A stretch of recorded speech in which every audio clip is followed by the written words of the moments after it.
briefing ahead of the T20 series. And I can see Damit Veerasinghe raising your hand. Damit, go ahead and ask your question.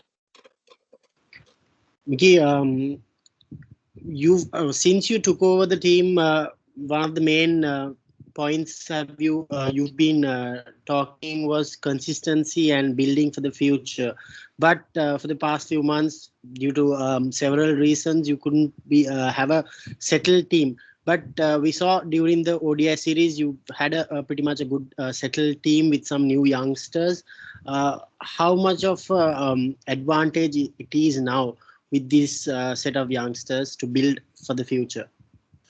Dimmoth, that's a good question, and we're creating depth across all departments now. You know, when I look at our fast bowling stocks, I've got a clear idea of where our bowlers are, how they fit in. When I look at our spin bowling stocks, exactly the same, albeit that whether it's Test cricket, 50-over cricket, or 2020 cricket, we just have to get that little bit of consistency and that same depth into our batting. And for numerous reasons, we've never seemed to put our best batting lineup out there. You know, we be that through injury or suspensions now to three of our key players. So it's been about creating depth for me, but also trying to be consistent, you know, so giving guys clear roles, but then allowing them to go out and play with freedom. And I think we saw a really good example of that in Charith, you know, the other night, Charith Lanka, who in game one played nicely for us, but his strike rate was probably just a little bit too low.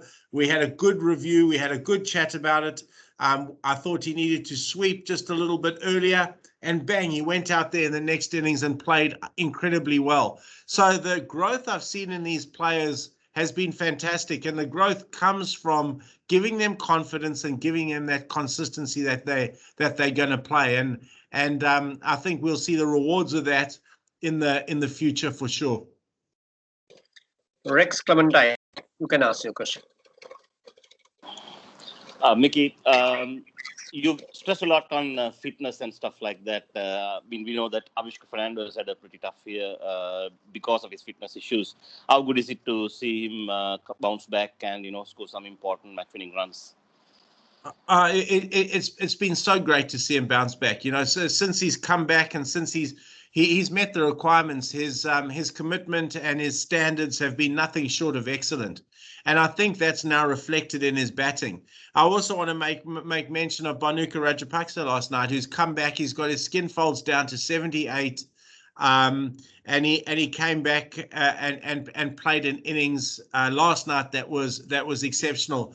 Both Bhanuka and Avishka, you were guys that sort of bore the brunt of it. They missed out on tours, but it was for their own good, and hopefully we see the rewards of that game forward. So Avishka has been outstanding. When Avishka plays well, we generally get enough runs, and then it was really nice to see Bhanuka go as well last night. So I couldn't be happier that those guys have come back with good, positive attitude. And realize that the standards we're setting here is to make them the best players they can be, and hopefully they get the rewards of that down the line. Assam Amin, you can ask your question. Coach, any update on Wanidu Hasarang? Will he be able to play the T20s? Yeah, I'm very hopeful that we will have Wanidu available. You know, 50 overs. It was a slight. I don't know the medical terminology, but he was battling to running in a straight line for him was okay. Going side to side was probably a little bit tough. For him. So over 50 overs, that was just going to be too long. But I'm confident that we'll get him through 20 overs. And then we'll have about 2 to 3 weeks off before we start preparing for South Africa. So that is a good time then for him to rehab that injury. So yes, I'm hopeful that we'll have Wanidu out there tomorrow. Champika Fernando, you can go in with the question.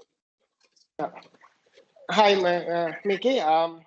As much as we are focusing on building a team for future, we have a World Cup coming up in less than 3 months. What sort of a focus you have for the World Cup, and do you think that you have got the the players that you required to play the World Cup? Oh, look, I think very firmly, and one of the forms that we've battled for consistency in, and we've battled to find that sort of winning formula is 2020 cricket, and myself and the selectors we're very clear that we're going to try some players out over the next 3 games. Have a look at them so that when we go into the South African series, we'll have that series plus another 2 months of just working with the 17 or 18 players that we're going to take to the World Cup. So this is the last opportunity for guys to really stake a claim, and then we'll look, going forward over the next couple of months, we'll go with the players that we want to take to the World Cup. Excuse me. Danushka Ravinder, ask your question. Hi, Mickey. How do you rate Bhanuka Rajapaksa's yesterday innings? I thought his innings yesterday was exceptional. Oh, excuse me, I've just got a frog in my throat here. Thanks, Barry. I thought his innings yesterday was very good. He came in, he dominated from the word go. He's got incredible hands. He gets his hands through the ball at a speed that I haven't seen from too many batsmen going for, in my time. So he's got so much upside, Bhanuka. So to see him come out last night and play the way he did, plus I know all the work that he's put in, made me really happy. So we've clearly had our differences, but the differences I had with him were totally for his own good and always for his own good. So to see him come out, perform last night was a validation of all the hard work that he's put in to get himself back into the team. So I couldn't be more happier. And when he plays like he plays last night, he becomes a genuine match winner for us, which is exactly what we're looking for. Andrew Fidel, you can ask your question. Hi, Mickey. Hi. I just wanted to ask about Tamika Karunaratne. He obviously had a pretty good series with bat and ball. What kind of role do you envision for him going forward? Where ideally would you like to see him take his game? Look, I made special note of him in the change room last night in our sort of wrap up, because he came into our side very much on the sort of outskirts. But every time I looked out of my window at Old Trafford, he was running around the ground. He was doing work on his own. He had Grant Flower with him. They were doing range hitting. They were doing extra work outside of the set practice sessions. He was working with Chaminda Vaas, going through his action. The amount of work that he put in to get an opportunity and then to take his opportunity has really been, it's been a motivation to a lot of other guys in our squad. And I made that point to the guys last night because the work that he's put in has been astronomical. And he's become now a very, very integral part of our white ball team, which is testimony to the work he's put in, plus his commitment to the cause and determination to get better. So I'm really happy. I see him in the role. I see him as our second, third or fourth seamer, depending on the combinations we play, but also a finisher with the bat, and he's done that exceptionally well. The other thing he does brilliantly is he's outstanding in the field. So he's a 3-in-1 cricketer, and I only see him going from strength to strength. Vidhu, you can go in with your question. Vidhu. Mickey, when you start in the coaching in Sri Lanka, you told we should go with experienced players and playing same 11 and giving confidence to them, and it was the US strategy. But now you have to do completely different thing. Also, we can see youngsters show their colors. So what happened to your past plans, and what are the new strategies to develop our team? No, look, the past plans. When I came in, it was about creating consistency, and that was about our test team. So I'm really comfortable now that our test team is in the place it needs to be. The test team's wonderfully led by Dimuth. He's a very, very good captain. In that format, we have some incredible senior players there. You got the likes of Angelo, who's a very, very good player still. Saranga Lakmal, Dinesh Chandimal, those type of guys form the backbone of our test side. Our one-day cricket, our white ball cricket was what we were struggling with. And our white ball cricket was going nowhere. We were ranked 8 or 9 in the world, and we needed some reform and change with that.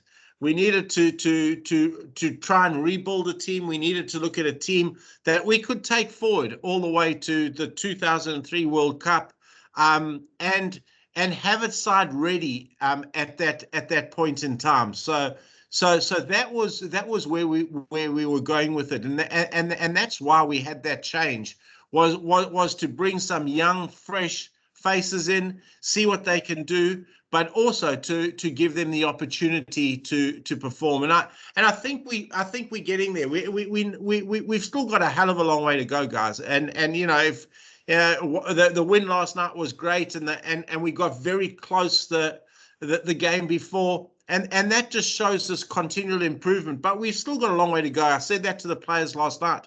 We're nowhere near where we need to be yet. But the improvements and the journey is getting more and more exciting. So I couldn't be more happier with our progress. But I'm also very realistic to know still where we stand and how much work it's going to take us to get us to where we need to be. And you can ask your question. Sanacharya. San, are you there? Yeah, hi. Hi, Mickey, how are you? I'm good, thank you. How are you? I'm good, I'm good. Mickey, just wanted to know one thing. Obviously, this series, obviously, Sri Lanka lost 2-1. Obviously, there's a T20 thing coming up. But as far as the team is concerned, as far as the young team is concerned, like what are the lessons that they have learned? We have seen, obviously, there have been a lot about, there have been so much of, young guys coming in, and obviously we saw a few even sharing an exchange with people like Rahul Dravid and everyone. So, in the camp, what's the mood like? What are this series? Even though some of the top Indian stars were not in the ranks, what have they learned from the series? They've learned a massive amount, and I keep stressing to the guys, it's you know, we're right at the embryonic stage of this journey. So it's about us playing against ourselves every day we go out onto the ground. We've got benchmarks, we've got KPIs that we want to meet every game. So we're measuring it. We're measuring ourselves on ourselves, and the progression in terms of those KPIs has been outstanding. So we're getting better and better. So the things that I like is the fact that how we're evolving our game. You know, our strategies around how we want to bowl, where we want to bowl, who we want to bowl, what our game plans are, how we looking to get people out.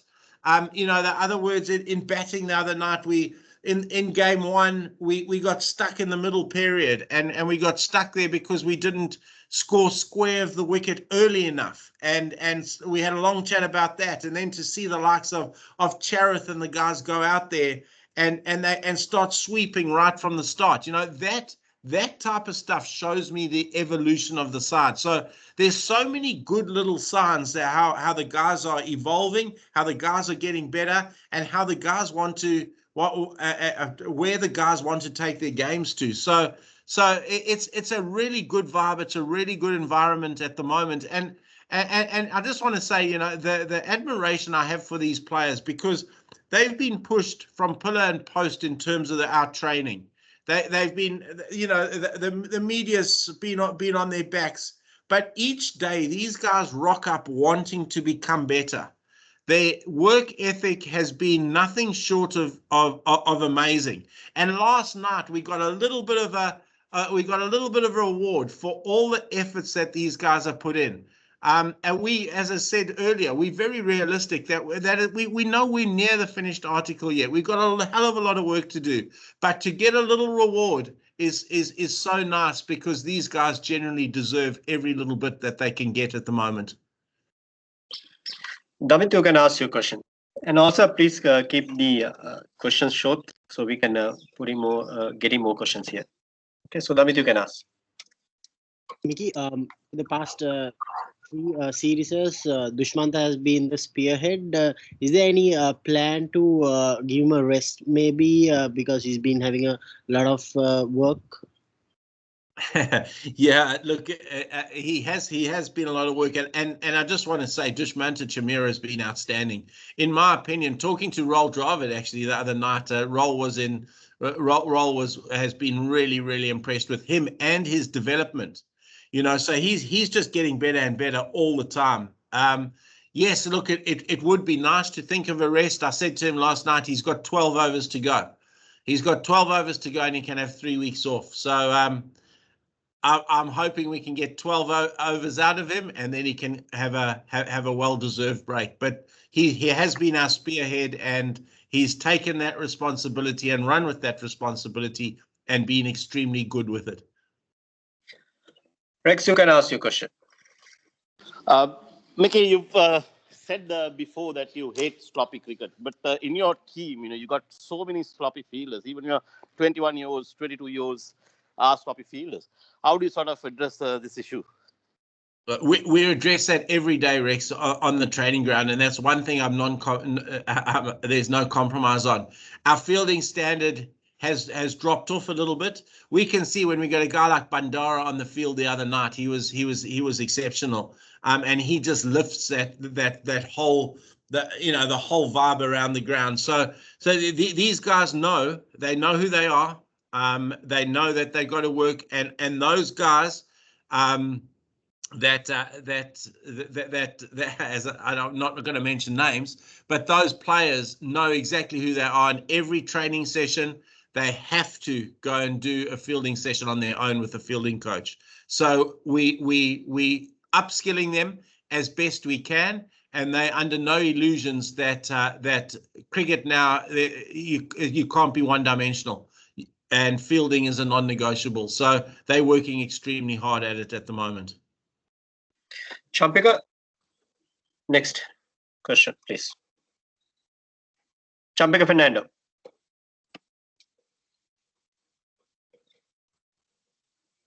Andrew, you can go in with your question, please. Andrew Fidel. Yeah, hi. Sorry, just had to unmute. In terms of fielding, what do you kind of? I think a couple of months ago in the West Indies tour, they were doing, or sorry, in the England tour, they were a little bit better. What do you kind of attribute this kind of slight dip to? I just think it's new people coming into the side, Andrew. So it's new people that have come into the side, not used to the tempo and the requirements at this level, and we did lose some really good fielders as well. So Bandara played in the West Indies; he was fantastic. Patam Nasanka is a wonderful fielder as well. So you suddenly lose those two guys who were quite exceptional. Danushka Gunantalaka is a good fielder. Kusal Mendes is a very good fielder.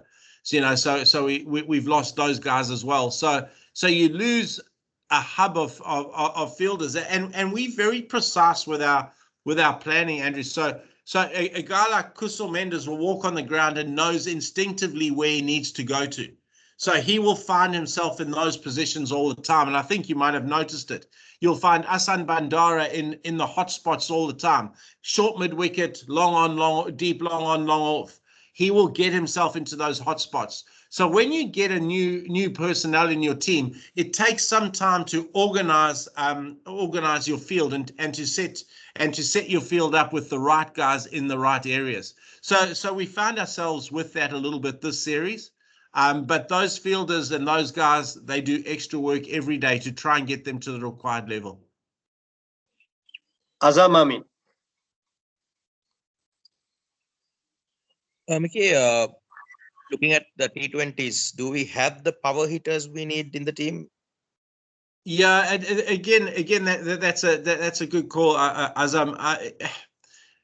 We've identified three, so that whether that's Dasun Shanaka, Wanindu Hasaranga, Chamika Karunaratne, that's what we've got at the moment, you know. So and it was interesting.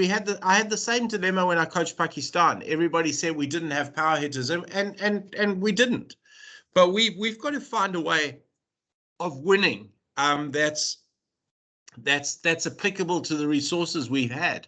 You know, so does that mean getting ourselves to 150, 160, but knowing that we can defend that in these conditions with our attacking spin and dynamic fielding, etc. So those are things that we'll sort out this series, so that when we hit South Africa and the 2 months before the World Cup, we've got a very, very settled 2020 team with everybody knowing exactly what their roles are. Power hitters, we work at it every session we go to. Guys go and do range hitting, and they're getting better. You know, we've worked on techniques. We're trying to open their front foot a little bit, so they almost swing like a golf club. But that, you know, and that also brings the offside into play. So we're looking at techniques. We're stripping everything back, and we're trying immensely hard to make the guys as powerful as they possibly can be. We haven't got the Hardik Pandyas and you know, sort of those guys, but we've got to make do with what we have and make do with the best of our resources. We are going in for 2 more questions. Amal Jasing at the first one, and after that, Rex Clementine. Amal, Thank you, Prasanna. Mickey, I just want to check with you about social media posts, and how does a lot of negativity on social media affect the squad, and how do you get them to deal with that? Well, look, it affects. Social media is a sin at the moment. You know, if you my advice to the guys is just stay off it.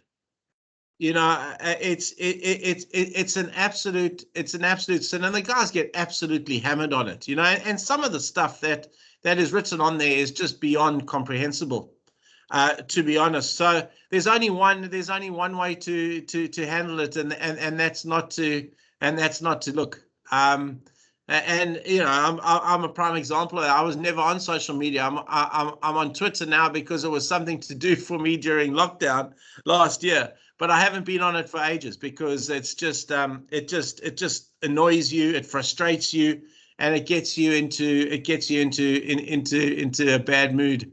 And it also forces your judgment on issues. So my best advice is just get off it, because there's some idiots on there who think they know exactly what's going on when in fact they know nothing.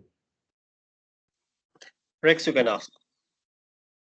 Mickey, thought that it was a tough call on Kusal Janit Perera to be sacked as captain after just 2 series. Your thoughts on it, as to, you know, I mean, what sort of input you gave the selectors when they had to make that call? Oh, look, ultimately, you know, it's you know, I never, yeah, you never throw anybody under the bus. I've got a great relationship with the selection panel.